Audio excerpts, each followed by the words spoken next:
Kyrie Irving has officially been traded to the Dallas Mavericks for Spencer Dinwiddie, Dorian Finney-Smith, a 2027 second-round pick, a 2029 unprotected first-round pick, and a 2029 second-round pick. Before we get into that, quick update, with the channel and everything. Not gonna, try to ignore the elephant in the room or anything. I haven't uploaded in, I think, 3 months. The NBA season had came back and I made like 2 videos and then stopped making videos. I honestly stopped watching NBA for a little bit, not for any particular reason. I just kind of wasn't interested or anything. Got really into football for a good amount of time, and that kind of distracted me sports-wise. But we're back into NBA. I don't know if I want to say we're back because I said that last time and it didn't go very well. But NBA, is getting a little juicy as of now. Kyrie Irving is traded to the Dallas Mavericks. LeBron is about to break the Kareem Abdul-Jabbar scoring record. All-Stars were announced. Trade deadline is coming up. It's getting a little exciting.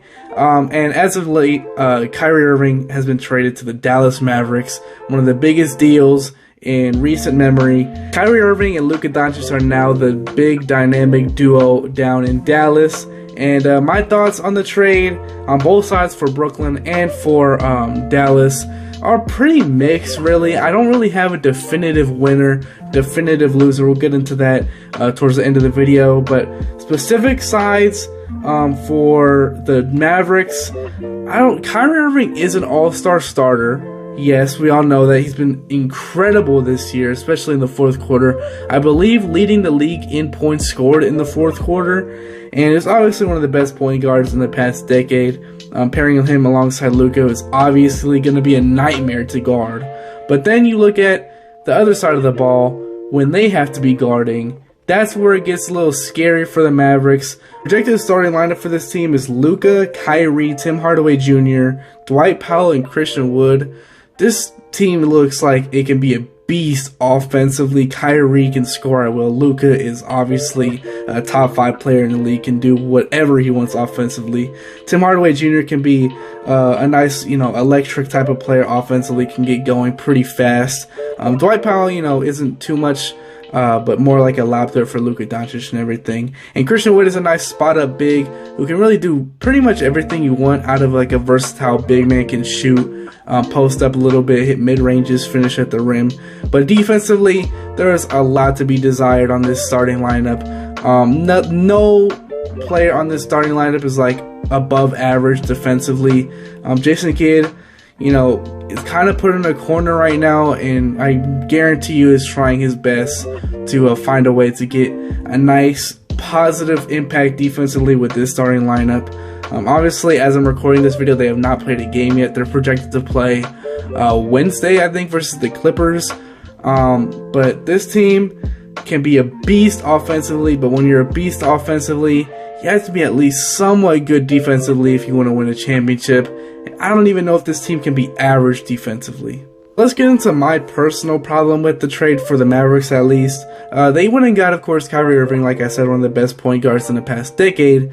But I'm not even sure if they really needed that level of a point guard when they have Luka Doncic on the team. I think they just needed like a player like a D'Angelo Russell, Kyle Lowry, Malcolm Brogdon type of player who is, a fringe, very, very fringe all-star. Like, it would be a miracle if they made an all-star. But like everyone knows these players.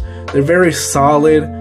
But I don't know if they needed to go get a absolute stud like Kyrie Irving and sabotage their defense and, their future potentially with trading those, 3 draft picks.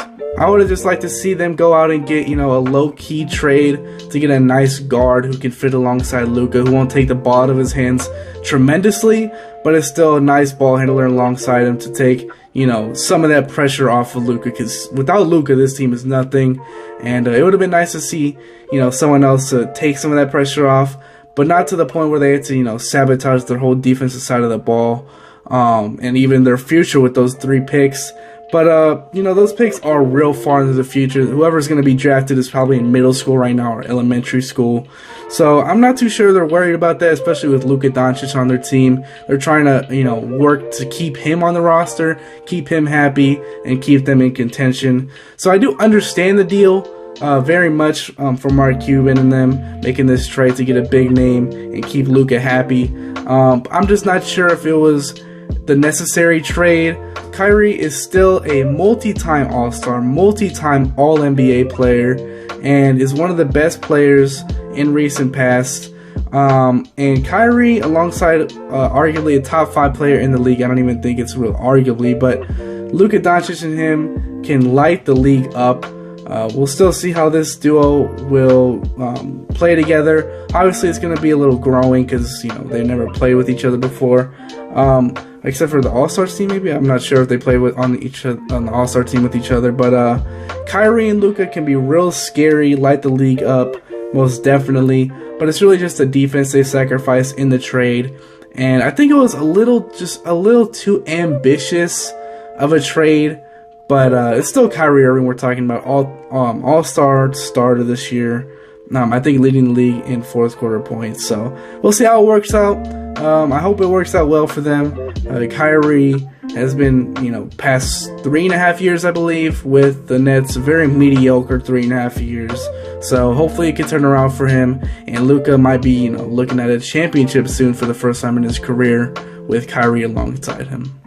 Now for the Nets, the Kyrie and Kevin Durant era is officially over after the 3.5 year stint they had with each other. Never really did much. I don't think made a conference championship once with each other. I think they had that 1 year, of course, against the Bucks where Kevin Durant's foot was on the line and they were, a few inches away from possibly being champions. But that just shows you how insane of a moment that is, how that few inches of Kevin Durant's foot just shaped the future of the league, because who knows, Kyrie can be there, they can be champions, they can, bring in other free agents, but that's a story for another day. But Kyrie is officially gone. Kevin Durant is the last man standing over in Brooklyn right now, and I'm not sure how much longer that'll actually, be reality. Kevin Durant, obviously, him and Kyrie are best friends. And Kyrie leaving, Harden leaving, Ben Simmons not really living up to expectations. I'm not really sure what your expectations for him are, but I guarantee you probably didn't meet him this year. Him playing like the Draymond Green role with like zero scoring at all, but with Kyrie Irving gone, that might even get worse or better, who knows. But Kevin Durant, I highly doubt is happy right now, especially with the reports coming out. This was completely a surprise to him that Kyrie is wanted out. So Kevin Durant, I'm not sure how much longer he's going to stay in Brooklyn. I don't think he's going to request a trade before the Thursday deadline this year. I think most likely if he leaves, it'll be in the offseason this year. But Kevin Durant, highly doubt he's happy right now. But they did get some solid pieces in return for Kyrie Irving, like Spencer Dinwiddie and Finney Smith. But, Finney Smith and Spencer Dinwiddie, I'm not sure if that really, spices it up for Kevin Durant. Like, he's real excited now. He just got his best friend traded for players who are solid at best. But Brooklyn is in talks for Pascal Siakam, apparently. I heard reports on that. Not sure how that trade would even happen, or who would be involved, if it would be multi-team deal or something.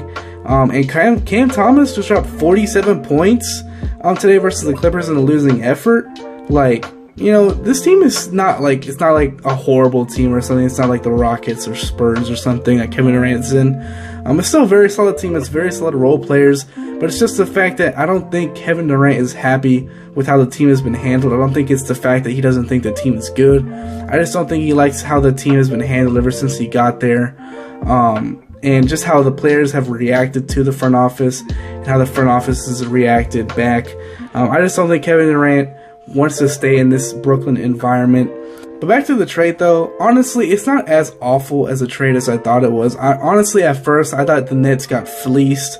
But realistically, there is a positive in this deal. I'm not just going to, take a dump on the Nets this whole time. The Nets really did get put into a corner when Kyrie Irving did not sign that extension. They didn't come to an agreement and requested a trade because, Kyrie gave them really just barely a week to make a trade go through before the trade deadline, before he said he was going to leave in the offseason. He did say he would still play his contract out this rest of the year, But they were put in a pretty sticky situation, and they got solid role players and 3 draft picks for the future, which is pretty nice for a player who might leave the Mavericks in a couple months if we're being realistic. But according to reports, he was pretty excited to get traded to the Mavericks, so who knows, he might sign that 2-year extension that he's available for. But for the Brooklyn Nets, they knew he wasn't going to sign it, so they got something out of it, which is better than some teams who might just leave or let all-stars walk in free agency instead of get something out of them. So at least the Brooklyn Nets did that, and they didn't get, you know, a horrible package. They got solid role players that Kevin Durant can work with at least, and, you know, set up the future a little bit, because Brooklyn at the moment, or before the Kyrie Irving trade at least, had 0 future. They, you know, traded all their draft picks and everything away from the Kevin Durant, Kyrie Irving, and everything. Even the previous trade with the Paul Pierce, Kevin Garnett, and all that trade in the past. So for the Nets, this isn't a horrible trade. I kind of have the same feeling for the Mavericks too. It's not a horrible trade, but I don't think it's like an obvious winner. I don't think it's an amazing trade for one side and the other side it's a horrible trade. I think it's a pretty even trade. I think you can really go either way of saying who's the winner, who's the loser.